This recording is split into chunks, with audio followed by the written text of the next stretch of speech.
Participated in Idols back in 2003. How was that experience? Wow, it's been 8 years already. It was really nice. I was very young when I participated in Idols, and some people told me that there was going to be a show on television which was going to be really big. And so I was young, and my dream was to be on television, to be a professional singer. So I participated in Idols, not knowing that it would give me so much that it gave me a record label, that a record label assigned me to produce an album with me and to record my first album. And Idols actually changed my whole life, because I was still at school learning, and I was 17 years old, and it gave me, it was sort of a dream come true. Excellent. So this was the first Idols in Holland ever, right?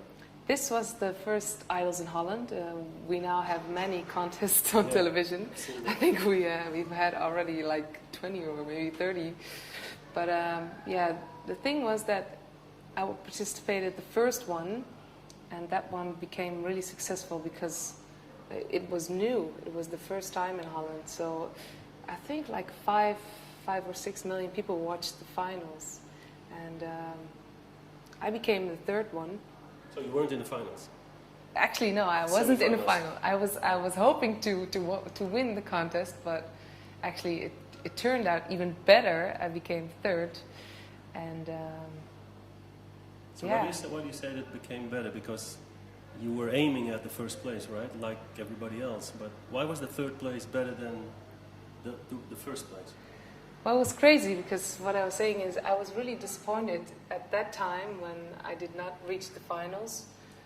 But after I was home, and actually I was quite relieved that I did not win the contest, because it gave me more time to create my first album. I was only 17 years old. I did not know what kind of music I wanted to make. So it gave me more time to create my own album.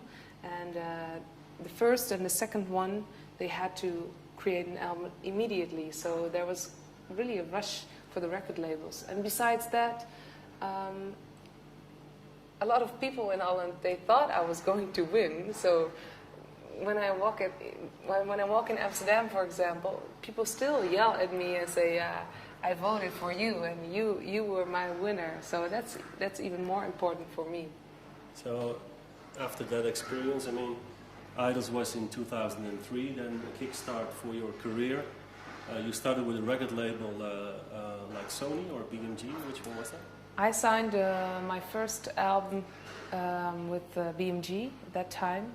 And I recorded my album around the world, and it became really successful.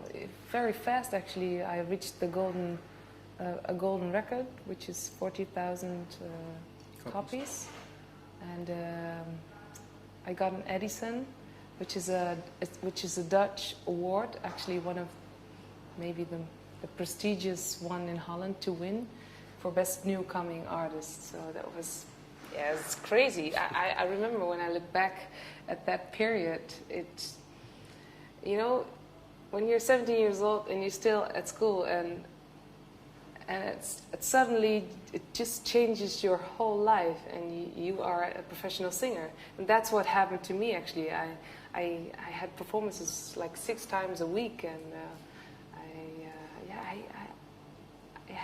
they gave me so many chances, actually. So you loved what you were doing, because that was your main aim. You were aiming at being a professional singer, and then suddenly you became one. So how did that feel? I mean, from a schoolgirl to a professional singer, that's a major leap.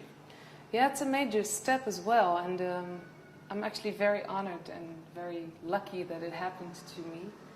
And after Idols, I just started to find my own path in music.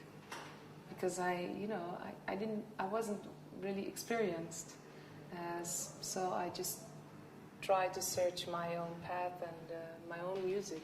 That's what I did.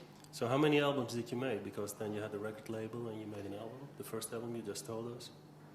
Well, I've now made 3 albums. This is your third. This is my third one, Right. releasing today. And I recorded with BMG Around the World, which is my first album. And the second one is called Halfway Home. And that one was already signed by Sony and BMG. But in the middle of the merging of BMG and Sony, I released my album. So it was a strange period in the music industry in Holland. A lot of artists suffered from that merge because it was very hard to work with the people we've been working with, and suddenly they got fired, and the whole company changed. So yeah, the second one didn't sold really well in Holland. So was that was that one of the reasons you didn't sign with another record company? Well, that was maybe one of the reasons. The main reason was for me to search my own path in the music industry is also because it's very hard for a record label to get their investments back. So what they do is they create contracts for artists, and they have to sign all their rights away, or maybe a lot of their rights. I'm not saying that every contract is like that, but I've spoken with a lot of record companies in Holland, and they offered me a contract, and that did not make me very happy. And besides that, for an artist, it's really hard nowadays to create an album because, the young people, they download a lot and not in a right way. Illegally, you mean? Illegal, yes. Yeah. And that makes it very hard for us artists to, to make music and release new music. So that's why I searched to find another way to make my album. And then you came in contact with Johan Vosmeijer, who was at that time the CEO of Celeband. Take us through the process, because Celeband was just a platform talking to artists and talking to funders, which they call believers. Why did you choose to go with Celeband? Because there was a risk involved as well, because you were a well-known singer already. Yeah, there was really a big risk to sign with Celeband.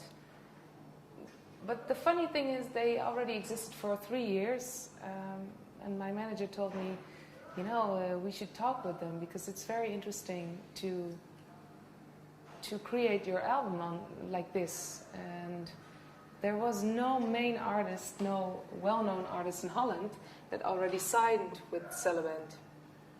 So that was actually one of the main reasons that I signed with Celeband, because I was able to reach a lot of media, to create a lot of media exposure, because a lot of people like me, they did not know that Celeband exists, I have to say, and that this is a new way of creating an album, and to be able to be in contact with your fans and be so close with them. So even you didn't know that Celeband existed? No, I actually did not know that they existed. So when I found out via my manager, I was actually quite excited, because I've seen that this is a new way of creating your own music, and to be able to be so close in contact with your fans, and and not to be restricted by your by a record company. Yeah, it gives you more freedom in a way. Okay, so your fans, as you mentioned, they have invested money in your album to come, because they didn't know what kind of songs would be on the album, right? So yeah, true. How was that? Because I'm a fan, let's say, I'm investing money in an album that I haven't seen yet. Yeah, that's crazy. And actually, I remember last year, November 2009, we signed with Celeband, and I had to tell the people that I was going to make a new album, which is called, I did not know it yet, because there weren't any songs written, and I already had the feeling that I knew in my heart what kind of music I wanted to make, but it's hard to write your feelings down when it's about music. So I tried to say to the fans that I needed a budget to create an album. How big was the budget, by the way? The budget was 40,000 euros. To record the album? To record the album, That's a lot of money. Well, actually, in a way, it is a lot of money, but that's only for producing the CD. And for producing the CD, it takes a year. This CD, Crosspop, took me a year to create. I wrote... You mean including writing the songs? Including writing the songs, working with the producer. There's somebody who has to master the songs. There are musicians involved that are playing live on the album. The artwork, the photography, and there are so many things that people forget to think about when you look at an album. But also, all these people, they have to be paid and have to eat. As far as we've checked on the internet and in media, you are the fastest funded artist ever worldwide at present. With that 40,000 euros, or equivalent to $60,000. Yes. There has been no artist yet in the world that has done that same thing. How does that feel? Because we've seen that even Public Enemy, they didn't do it that fast. And they are a big American hip-hop success company, record label party. Yeah, I'm actually very honored that it happened. But it's not like that. It happened just like that. We have been working so hard to reach all the media here in Holland and to talk about Sullivan, to let the people know that this is a way for artists to create their own album and to be involved with an artist. And I think I've tried to do my best, you know, to reach the most popular programs here in Holland. And they gave me the time to talk about Sullivan, to let the people know how it works. And it's not like you give away your money. For 10 euros, you buy the album, which is now in stores 20 euros. So that's a good deal. It's actually a very good deal. And you know, when there is success, when we have profit, there's also a share for the believers. So you do a profit share? It depends on how much you invest. So you have a profit share as well, built in the whole program that you do with... Yes, and there's also a publishing share for a bit, but it depends on what amount you invest. Okay, so what was the lowest amount that was invested? That was 10 euros? Yes. What was the highest amount that was invested? I think the highest amount was 5,000 euros. 5,000 euros? Yeah. By one investor? By one investor, yeah. And did you know that person, or...? No, I know maybe a few of the people who invested, you know, like friends and family, but most of them I've never heard of. No, but I mean the person that did 5,000 euros, did you know him? Or? No, not at all. Where did he come from? Oh yeah, he came from Germany. Yeah, Germany. Yes, he did. So he was a big investor from Germany. Yes, he was. So now you're aiming at the German market, I guess. That would be really nice to go there, yeah. Something else, I mean, after getting the money, then the whole process of recording starts and writing music. And so what did you do when you received the money? What was the next step? When the budget was funded, I started to search for a producer because, I needed one to record the album with. And I needed a good team of people where I can work with for the album. For me, in Holland is a very small country, and in our music industry we know everybody. It's like, you know, all the producers that are here, we know. But there wasn't one that I found here in Holland that understood what I wanted to make, or I had a really good click with, yeah. So there was somebody in Celeband who was working there, and he talked with my manager, and he told my manager that he knew a producer in London, which was very big. And his name is Steve Power. The producer? Yeah, this producer's name is Steve Power. And at that moment, I flew with my manager to London to meet him in person and to talk about my you know, my album and my ideas for the album. And somehow he liked the ideas, and yeah, we got along very well and started to work on the album. Well, we have done our homework and we have checked what Steve Power did, but he is really one of the greatest producers in Europe. I mean, he did the 5 albums of Robbie Williams, for example. Yeah, yes, and he has been working with a lot of famous artists, Diana Ross, Tom Jones. Tom Jones. Yeah, it's crazy what the man has done. So how did that feel? I mean, yeah, it felt really, really, really good, and I was really honored to work with him because, for me, the last 4 years I've been searching for that kind of producer, and somehow, you know, he was there, and he gave me the chance to work with him. So I was very, very lucky. You said that kind of producer. I mean, what does make the difference between him being a producer and another producer? Well, I was searching for a sort of sound on the album, which is about music, about pop music, and which is also, you know, people can sing along with. Relate to. Yeah, relate to, yes. But if you say music, do you mean not programming? Yes, that's okay. also For you, that's a the difference. Yeah, for me that was really important to make real music that is recorded with real instruments, live instruments, and not only programming. I like programming as well, but, you know, for example, a guitar should be live. It should not be programmed in the whole record. Coming from my a computer. album. Yeah, that's what I wanted.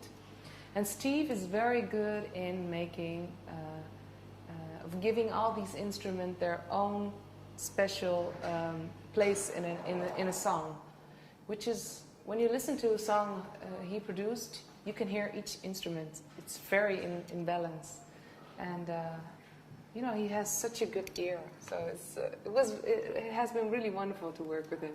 So who wrote all the songs for you? Did you do that yourself, or was that Steve, or was it a combination? It has been a combination, but it's the first time that I've written all the songs along with the producer and other people.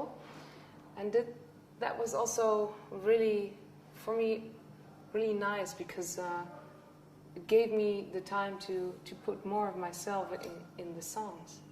And, you know, now I can say that my heart is in each song, and that was really important for me. Because you wrote all the songs together with Steve, or maybe with some other people, and so this album probably will be the closest to your heart. Is that what you mean?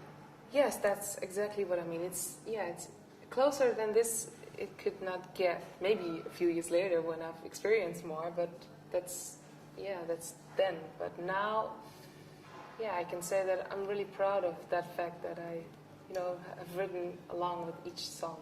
So this album represents who you are today as well? Yeah, it represents me as a 25-year-old woman. Do you have any other artists or producers that are inspiring you, or could be known as examples for you? Well, when I was little, there were a lot of female artists that inspired me. For example, Mariah Carey. I thought back in the 90s, she was so good. Her albums were really beautiful, and her voice. And Whitney Houston was also a singer that inspired me a lot, until she, you know, she became on drugs and you know, changed her whole voice now.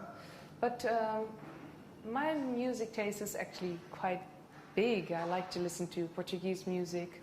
My father is from Morocco, so I've been raised also with Arabic music, which I like to sing when I can, because it's a very hard language. Yeah. But I've sang a few songs in Arabic as well, and that was a challenge, and really nice to do. And I love to listen to Stevie Wonder, Alicia Keys, Beyonce. You know, I can listen to any kind of music as long as it's good and it touches my heart. So you're into real music, real instruments, and so what is all this cross-pop about what you have done with the new album? Because that's a mixture of take me through that. Well, the last 8 years I have been singing in a lot of different music styles, pop music, also in Dutch. I had a short tour with the soul band, and all these performances and different music styles, they gave me the opportunity to find my own music style. And I was thinking by myself, okay, I want to sing pop music, but you know, pop music is also a very big thing. But I also like to blend pop music with other kinds of music styles. So my manager and me created cross pop, which is pop music with influences from R&B, soul, Spanish influences, Arabic influences, jazz maybe as well. Jazz. Yeah, okay. yeah. So cross pop is different from pop music in a way, or is it just pop music? Well, it stays pop music, but what I try to do in some of the songs, you listen on the album and you hear it live in the performance, you hear different things than you hear maybe in other pop songs, which, for example, is a Spanish guitar in a pop song, or a very Arabic instrument, Arabic element in a song, or some of the songs they have a very R&B touch. So unexpected things in pop music as a basis. Yeah, well, they're not all unexpected, but when you listen to the album, and you know, you listen to what I say now, you maybe understand me better. Okay. Now we will be present at the performance later on. Well, we are the Melkweg here in Amsterdam. That's a well-known venue, pop venue. Why did you choose for the Melkweg and not, for example, for Paradiso, which is right across the street? Well, first of all, I'm very happy to be here in Amsterdam because, you know, it's the city I live, and the city of music here in Holland. It's where it all happens. We have two venues, exactly, Paradiso and the Melkweg. But I don't like the sound in Paradiso, to be honest. It's like you're in a bathtub. So my choice is the Melkweg because the sound is much better, and that's what it's all about. Okay, so it's a good atmosphere as well. You choose for the Melkweg pure for the quality of your music yeah, that you and bring from stage. You know, it's a very nice pop stage. Well, music being such an important thing in your life, what does it do to you on an emotional level? Well, music is for me like breathing. It's not like that I sing every day to be happy or somehow, but for me it's like when it's not there, when I can't sing every week, then it makes me really sad. Somehow something unnatural happens in my belly, then it's like, why? I need to sing, I need to be on stage, I need to sing for people. It's like, it's normal to me, and it makes me really, really happy and gives me such a good feeling. And to be able to share that with people, and people that they say to me that they love it, that's even nicer than just to be on stage. So it's the biggest compliment that you can get. Yeah. When they like my music, it's it's crazy. Well, especially now that you have created a new musical style. I mean, Crosspop will be presented tonight to the audience for the first time. Are you a bit nervous about that? I mean, everybody will listen to it for the first time. It's a new style, and how do you think media will react to that? I have no idea, actually.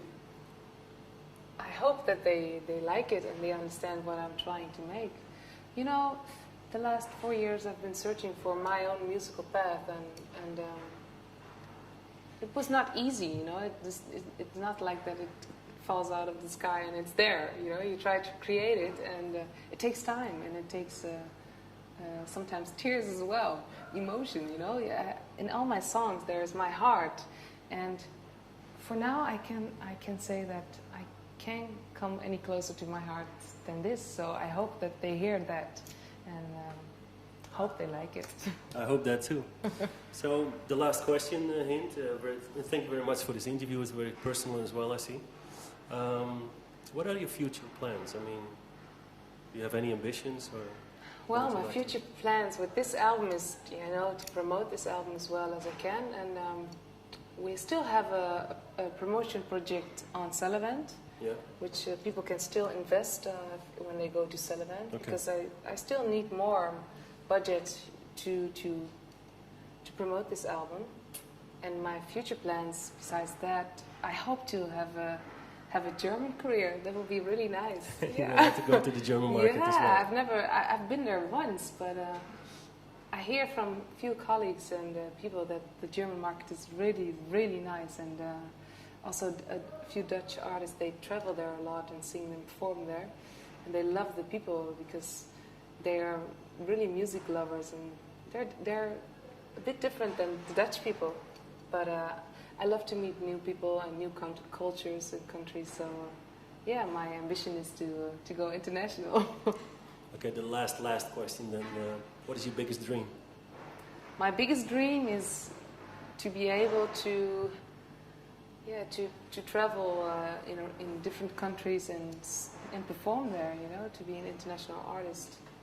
That's what I'm saying. I love to meet new people, new cultures, and I'm a traveler, so I'm looking forward. I hope that it will happen. Well, we wish you all the luck for tonight.